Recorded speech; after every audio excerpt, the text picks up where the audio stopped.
या बाजरीच्या भाकरी करून आणल्यात बघा. या अलसंदाची उसळ केली.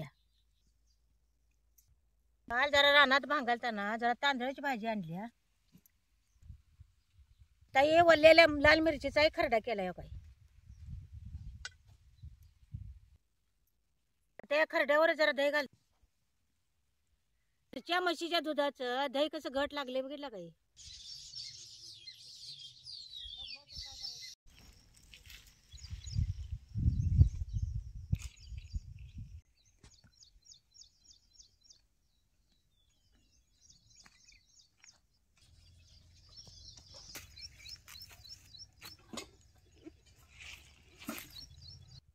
रामराम मंडळी. या 15 गुंठ रानात मल्चिंग हातरून तार काठी करून कारली केलती. आता ही कारली येऊ लागल्यात. आता हाय या बेडवरच मी दोडका टोकून घेणार आहे. हे गावात मी हे हायब्रिड व्हरायटी आरती जातीचं बी आणले बघा. हे आता ही 15 बेड आहे ती 15 बेडला टोकायला 4 पाकिट आणले. आता ही पाकिट फोडून घ्यायची. आता हे दोडक्याचं बी एक एकच टोकायला लागतंय. वट्यात बी घेतलं की एक एक बी काढून टोका येत नाही, म्हणून हे बी वाटीतनच घ्यायचं. एका पाकिटात ही एवढंच बी आहे बघा. ही आणि ह्या दोडक्याचं बी असं काळं असतंय. ह्या पाकिटातल्या बॅसनी पावडर लावून ठेवलेली असते बघा. ही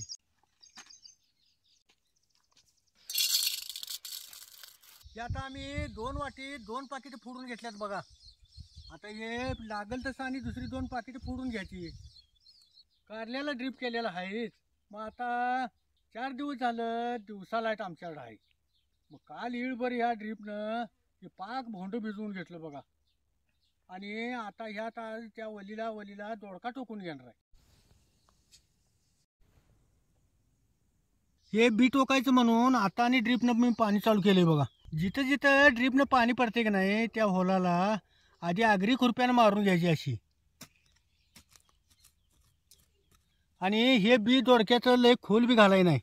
हे असं टाकायचं आणि त्यावर वल्ली माती घालूनच असे मुजवून घ्यायचं. या ड्रीपला 1.5 फुटानं होल आहे. मग 1.5 फुटानं सर्रास पाणी पडतंय. पण मी 3 फुटाने एक एकच बी टोकणार आहे बघा.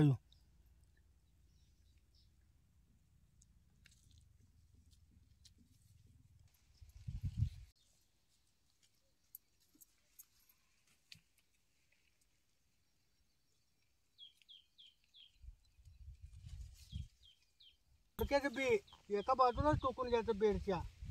आता कारण ते कारल्याचं बी वरतीकडल्या बाजूला टोकलं होतं, तर हे आता दोडक्याचं बी खालतीकडल्या बाजूला टोकायला आलो बघा.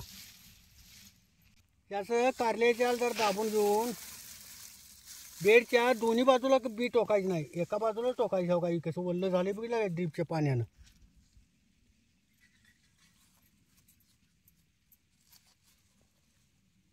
कारल्याची याल बिन कापता मी का ठेवल्यात आणि त्यातच दोडका टोकायला आलोय.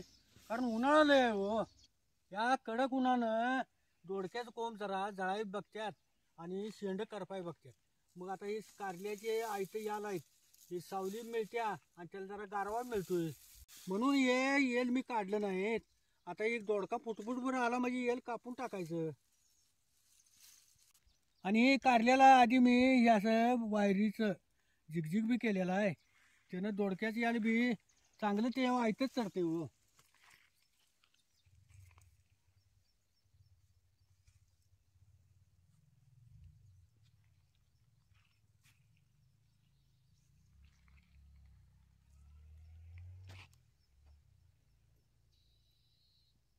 हे दोडक्याचं बी आणून बी 4 दिवस झालं. दिवसा लाईट बघूनच हे बी टोकायचं म्हटलं, कारण याला आता पाणी संग संग मिळतंय दिवसाबरोबर. आता एवढा बेड टोकूया आणि जीव हो भुका लागले त्या. राहिलेले 4 बेड मागणं जरा जेवण टोकूया की. 4 बेड टोकायचं होऊ द्या, मग जीवूया की. अहो जेवलं असतं की भुका लागल्यात मागणं जरा टोकूया की. मग अगं लय ऊन होतंय पुन्हा. अहो एकदा जेवलं की परत काम करू वाटत नाही. म्हणून रानातली कामं शिवटूनच मगच जेवायचं. आणि जेवल्यावर 1 तास गचका बसलं तर बी चालतंय सावलीला.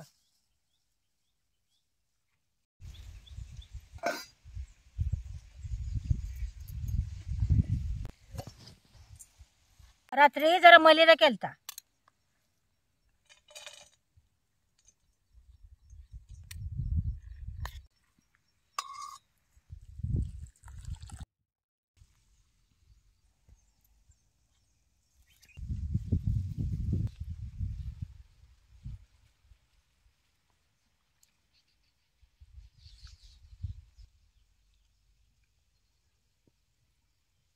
मलिदा चांगला गुळमाट झालाय का झालाय का गुळमाट? हे आणि चांगला बी झालाय का अव मलिदा जरा गुळमाट असल्याशिवाय चांगलं लागत नाही हो. हे चांगलाच झालाय बघ सपाक मलिदा झाला का नाही मग चपाती खाल्ल्यावर लागतो. मग जरा गोडच करायचं.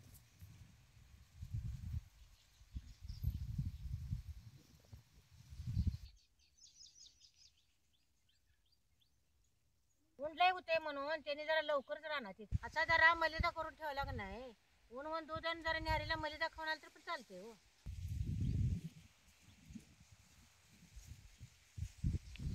आणि देऊ द्या काय तुम्हाला मलिदा? बस आता बस भाकरी ते आणले की खवाले. मलिदान दूध खाल्लंय त्याने काही लय भूक नाही एकच भाकरी दे या बाजरीच्या भाकरी करून आणल्यात बघा.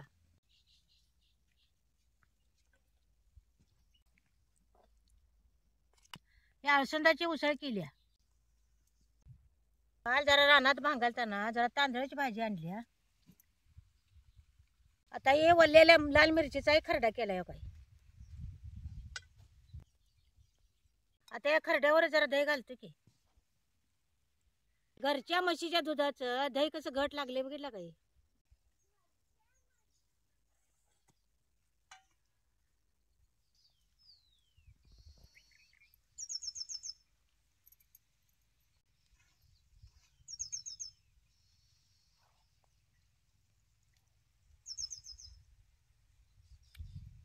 वल्ल्या लाल मिरचीचा खरडा जर तुम्ही जास्त लसूण घालून केलासा तर लय चांगला लागतोय.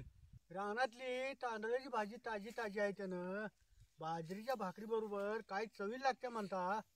आता भांगलायला गडी माणसं मिळत नाही त्यानं रानातली तणनाशक औषधच मारतात बघा. कुठं कुठं तर तणकाट त्यातनं उगवलेलं तणकाट हिला म्हणलं एक 4 माणसं घेऊन आपण दोघं बी जाऊन तेवढं भांगलूया.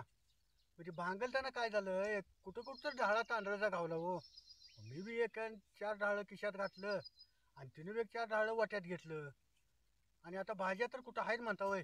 अहो बारकी गोळ मोठी गोळ अजिबात कुठं उठलेली दिसत नाही आणि पात्री तर डोळ्यात घालायला सुद्धा दिसत नाही बघा. काय भाकरी बरोबर पात्री भाजी खायला लागायची म्हणता. हे ती चवच वेगळी.